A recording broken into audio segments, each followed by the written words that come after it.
ಮೀನಾಕ್ಷಿ ನಟರಾಜನ್ ಅರ್ಜಿ ತಿರಸ್ಕಾರ ವಿಚಾರ ಈಗ ಕೇಂದ್ರದಲ್ಲೂ ಕೂಡ ನೋಡಿ, ಇವತ್ತು ಸುಪ್ರೀಂ ಕೋರ್ಟ್ನಲ್ಲಿ ಅರ್ಜಿ ಹಾಕ್ತಾ ಇದ್ದೀವಿ. ಭಾಳ ಈಗ ವೋಟ್ ಚೋರಿ ಆಯಿತು, ಈಗ ಸೀಟ್ ಚೋರಿ ಮಾಡ್ತಾ ಇದ್ದಾರೆ. ಈಗ ಏನಾಗ್ತಾ ಇದೆ, ನಿಮ್ಮ ಚೀಫ್ ಎಲೆಕ್ಷನ್ ಕಮಿಷನರ್ ಅವರಿಗೆ ಜುಡಿಷಿಯಲ್ ಇಮ್ಯುನಿಟಿ ಕೊಡಿಸ್ಬಿಟ್ಟಿದ್ದಾರೆ ಈ ಸರ್ಕಾರದವರು. ಅದಕ್ಕೆ ಅವರು SIR ಮನ್ಸಿಗೆ ಬಂದಂಗೆ ಮಾಡ್ತಾ ಇದ್ದಾರೆ, ಹೆಂಗೆ ಬೇಕಂಗೆ ಅರ್ಜಿಗಳನ್ನು ತಿರಸ್ಕಾರ ಮಾಡ್ತಾ ಇದ್ದಾರೆ.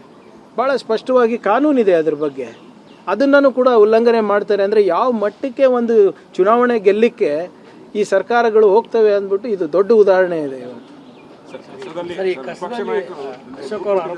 ನೋಡಿ ಇವರೇ, ನಾನು ದಯವಿಟ್ಟು ನಮ್ಮ ವಿರೋಧ ಪಕ್ಷ ನಾಯಕರಿಗೆ ನಾನು ಮನವಿ ಮಾಡ್ಕೋತಾ ಇದ್ದೀನಿ, ಸುಮ್ಮನೆ ಹಿಟ್ ಆ್ಯಂಡ್ ರನ್ ಮಾಡೋದಲ್ಲ, ಟನ್ ಗಟ್ಟಲೆ ದಾಖಲೆಗಳು ಹೋಗಿ ಕೊಡೋದಲ್ಲ.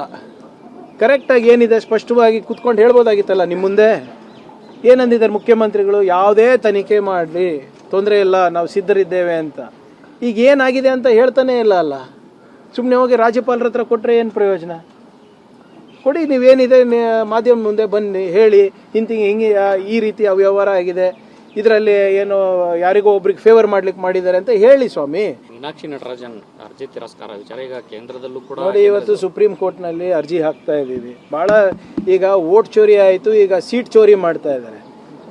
ಈಗ ಏನಾಗ್ತಾ ಇದೆ, ನಿಮ್ಮ ಚೀಫ್ ಎಲೆಕ್ಷನ್ ಕಮಿಷನರ್ ಅವರಿಗೆ ಜುಡಿಷಿಯಲ್ ಇಮ್ಯುನಿಟಿ ಕೊಡಿಸ್ಬಿಟ್ಟಿದ್ದಾರೆ ಈ ಸರ್ಕಾರದವರು. ಅದಕ್ಕೆ ಅವರು SIR ಮನ್ಸಿಗೆ ಬಂದಂಗೆ ಮಾಡ್ತಾ ಇದ್ದಾರೆ, ಹೆಂಗೆ ಬೇಕಂಗೆ ಅರ್ಜಿಗಳನ್ನು ತಿರಸ್ಕಾರ ಮಾಡ್ತಾ ಇದ್ದಾರೆ.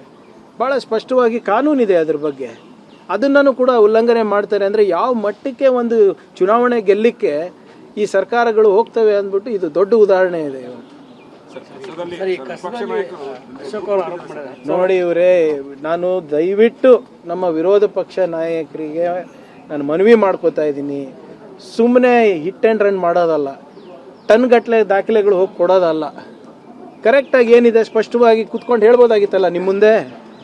ಏನಂದಿದ್ದಾರೆ ಮುಖ್ಯಮಂತ್ರಿಗಳು, ಯಾವುದೇ ತನಿಖೆ ಮಾಡಲಿ ತೊಂದರೆ ಇಲ್ಲ, ನಾವು ಸಿದ್ಧರಿದ್ದೇವೆ ಅಂತ. ಈಗ ಏನಾಗಿದೆ ಅಂತ ಹೇಳ್ತಾನೆ ಇಲ್ಲ ಅಲ್ಲ. ಸುಮ್ಮನೆ ಹೋಗಿ ರಾಜ್ಯಪಾಲರ ಹತ್ರ ಕೊಟ್ಟರೆ ಏನು ಪ್ರಯೋಜನ?